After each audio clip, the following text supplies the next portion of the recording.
नमस्कार विद्यार्थी मित्रों, आपका स्वागत करते हैं मौर्य क्लासेस में।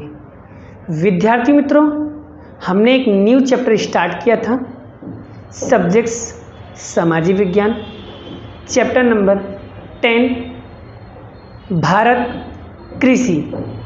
ये चैप्टर मैंने ऑलरेडी स्टार्ट कर दिया था और इसमें मैंने 2 वीडियो बना दिया था।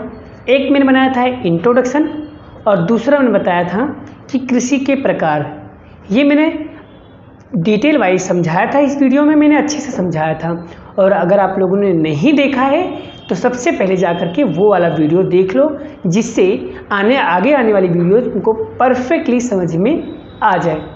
तो चलिए आज हम एक सेकंड क्वेश्चन स्टार्ट करने जा रहे हैं। हमारा आज का सेकंड क्वेश्चन है, भारतीय कृषि में हुए टेक्निकल सुधारों की जानकारी दीजिए। हमारा क्या क्वेश्चन है कि भारतीय कृषि में हुए टेक्निकल सुधारों की जानकारी दीजिए, या इसे हम दूसरे शब्दों में कहें, भारतीय कृषि में हुए तकनीकी सुधारों के बारे में जानकारी दीजिए। क्लियर? ये तकनीकी सुधार होता क्या है, इसको जानने से पहले मैं आपको थोड़ा सा पुरानी बात बता दूं। पहले के समय जो किसान थे ना, पहले के समय किसान जब खेती करते थे ना, तो जैसे हंसिया, कुदाल, फावड़े, हल, बोला मतलब होता है बोआई यंत्र। एवं जैसे कोई चीज़ वस्तु को ले जाना है एक जगह से दूसरी जगह, तब हम इस्तेमाल करते थे बैलगाड़ी। मतलब एकदम सिंपल साधनों का उपयोग हम उस समय करते थे। जैसे जैसे हमारा आधुनिक सामान या आधुनिक उपकरण हमारे देश में प्रवेश किया, तो हमने धीरे धीरे उसके स्थान पर एक नया चीज़ लाया। जैसे जैसे टेक्नोलॉजी में चेंजेस होते गया, वैसे वैसे हम नई नई चीज़ें लाते गए। फिर उसके बाद हमारे पास आ गया ट्रैक्टर, थ्रेसर, रोटावेटर जैसे सामान्य साधन आ गए। उसके बाद गेहूं काटने के लिए पहले हम इन सभी चीज़ों का, हंसिया, कुदाल और सब चीज़ों का इस्तेमाल करते थे ना, लेकिन आज उसी गेहूं को काटने के लिए हम थ्रेसर, उसके बाद हार्वेस्टर या आधुनिक उपकरण का उपयोग होने लगा।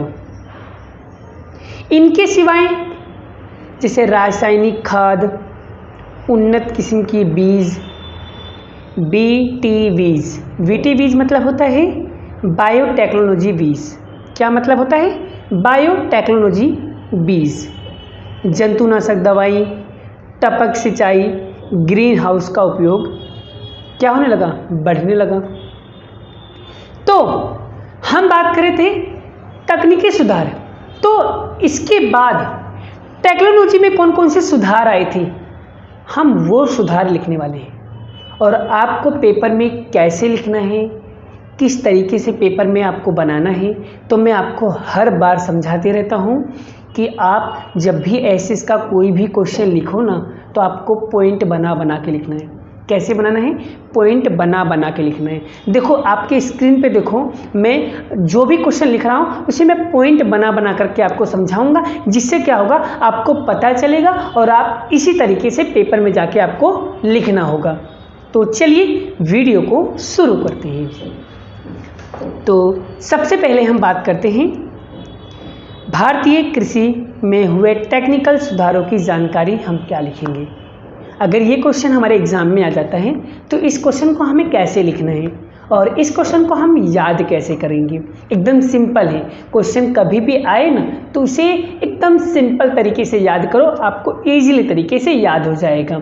आपको रट्टा मारने की ज़रूरत नहीं है, 2 से 3 बार पढ़ो, आपको डेफिनेटली कोई भी क्वेश्चन होगा आपको ईजिली तरीके से याद हो जाएगा। चलिए शुरुआत करते हैं।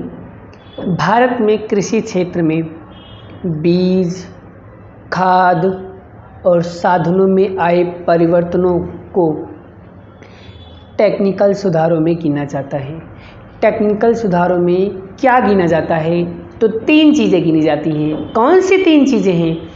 पहला है बीज, खाद और साधन।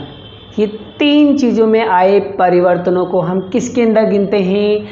टेक्निकल सुधारों में गिना जाता है। दूसरे पॉइंट में हम लिखेंगे यही चीज़ें कि सिंचाई के लिए किसान पहले हल और रिहंड का उपयोग करता था और अभी submersible, monoblock pump, solar pump, टपक सिंचाई और फुहारा पद्धति का इस्तेमाल करता है।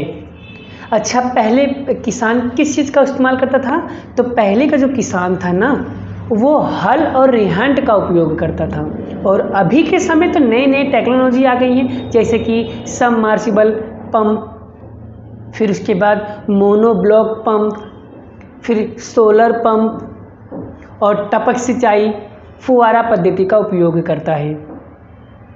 तीसरे पॉइंट में लिखना है रासायनिक खाद, डीपीए।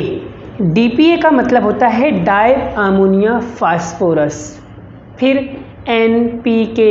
एनपी का मतलब होता है nitrogen phosphorus potash. Nitrogen phosphorus potash. Urea. Urea का मतलब होता है रासायनिक खाद, जैविक खाद, प्रवाही जैविक खाद।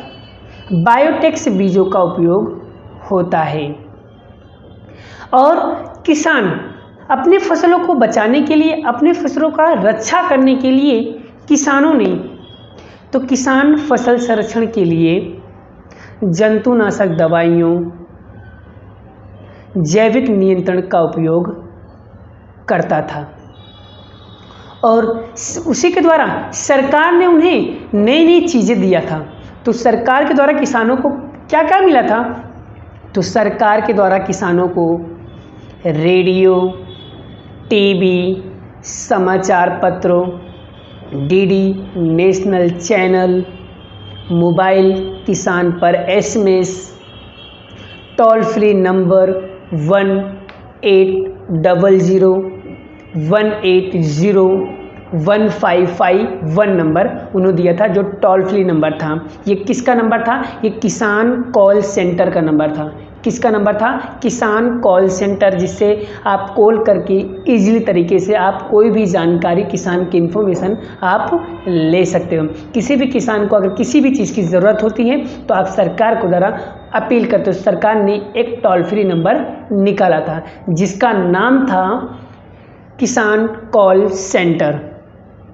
सरकार की किसान वेब पोर्टल, एक वेबसाइट भी निकाली थी तथा एग्रीकल्चर मार्केट जैसी मोबाइल ऐप द्वारा सतत जानकारी और नई तकनीकी का मार्गदर्शन देती थी। तो सरकार ने किसानों के लिए बहुत सारी चीज़ें निकाली थी और सरकार ने बहुत सारी चीज़ें किसानों को दिया भी था। क्लियर हो गया? मैं आप लोगों से पूछता हूँ किसानों को क्या क्या चीज़ मिला था? तो मैंने आपको बताया था, मैंने अभी आपको बताया, सरकार के द्वारा किसानों को रेडियो, टीवी, समाचार पत्र, डीडी नेशनल चैनल, मोबाइल पर किसान एसएमएस, टोल फ्री नंबर, फिर उसके बाद बताया था सरकार के द्वारा किसान का वेब पोर्टल और आई किसान और एग्रीकल्चर मार्केट जैसे मोबाइल ऐप के द्वारा सतत जानकारी और नई तकनीकी का क्या होता था? उनके मार्गदर्शन मिलता था। क्लियर हो गया? फिर उसके बाद जो ग्रामीण क्षेत्र के लोग थे, जो ग्रामीण लोग थे, उन्हें जानकारी कैसी मिलती थी? उन्हें जानकारी इस तरीके से मिलती थी।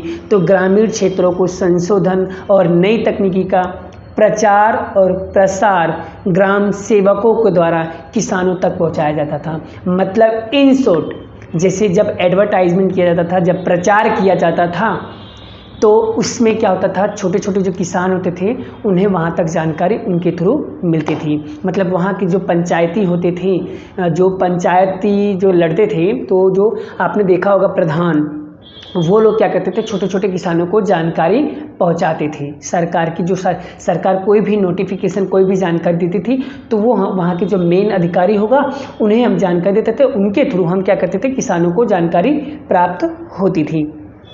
क्लियर? आगे तो सरकार ने प्रत्येक ज़िले में एक मुख्यालय केंद्र किसान प्रशिक्षण केंद्र की स्थापना की थी। मैं क्या कह रहा हूँ कि सरकार ने प्रत्येक ज़िले में यानी सभी ज़िले में एक मुख्यालय केंद्रों पर किसान प्रशिक्षण केंद्रों की क्या की थी, स्थापना की थी, जो किसानों को प्रशिक्षित करती थी, मतलब किसानों को जानकारी देती थी, ज्ञान देती थी, शिक्षा देती थी। तो ऐसे उन्होंने एक मुख्यालय केंद्र बनाया था, यानी किसी भी किसान को अगर कोई भी शिक्षा की ज़रूरत है तो उन्हें आसानी से शिक्षा प्राप्त हो सके। यानी कि आज आपने देखा होगा गाँव में ज़्यादातर बच्चे एग्रीकल्चर क्यों पढ़ते हैं, क्योंकि उन्हें भी पता होना चाहिए खेती बाड़ी आखिर में होता क्या है। क्लियर? चलिए, तो प्रत्येक राज्य में कृषि विश्वविद्यालय और कृषि विश्वविद्यालयों की स्थापना की गई थी। देखो, एग्रीकल्चर मतलब लोगों को शिक्षा देने के लिए वहाँ पर कृषि विश्वविद्यालय की एक स्थापना की गई थी, जो प्रत्येक राज्य में है। अभी मैं बात करूँ गुजरात में, तो गुजरात में कहाँ पर विश्वविद्यालय है? एक तो है दांतीवाड़ा में, जूनागढ़ में, आणंद में, नवसारी में कृषि विश्वविद्यालय की क्या की गई है, स्थापना की गई है, जो कृषि क्षेत्र में नए संशोधन करते हैं और कृषि विशेषज्ञों को क्या करते हैं, तैयार करते हैं। अब मैं बात करता हूँ कृषि क्षेत्र में संशोधन करने वाली ऐसे 2 राष्ट्रीय स्तर पर कार्यरत हैं, 2 संस्थाएं हैं। मतलब कृषि क्षेत्र में संशोधन करने वाली ऐसे 2 संस्था हैं जो राष्ट्रीय स्तर पर कार्यरत हैं। पहला है ICAR, दूसरा है DARE। इसका पूरा नाम होता है, जो मैं आपको समझाता हूँ। तो पहला नाम निकल कर आता है, यहाँ पर पहला नाम निकल के आता है ICAR। इसका पूरा नाम होता है कि Indian council for agriculture research. और दूसरी संस्था निकल के आती है DARE, department of agriculture research and education. क्या है? Department of agriculture research and education. ये राष्ट्रीय स्तर पर इसकी संस्थाएं चलती हैं। तो इतना आपको क्या करना है, टेक्निकल सुधार में आपको क्वेश्चन आए तो आपको इतना ही लिखना है। और मैंने जितना आपको समझाया ना, अगर आप इतना लिख कर आते हो ना, आपके पूरे 4 में से 4 मार्क्स आपको मिल जाएंगे। और मैं ये एग्ज़ाम में बहुत ज़्यादा इम्पोर्टेंट क्वेश्चन है, तो आपको इसे बहुत ही अच्छे से याद करना होगा। आई होप मेरे द्वारा दी गई जानकारी आपको अच्छी लगी, और अगर आपको ये वीडियो अच्छी लगी हो तो वीडियो को एक लाइक करना, साथ में चैनल पर पहली बार है तो चैनल को सब्सक्राइब करना। जय श्री कृष्ण, राधे कृष्ण की जय, जय माता दी दोस्तों।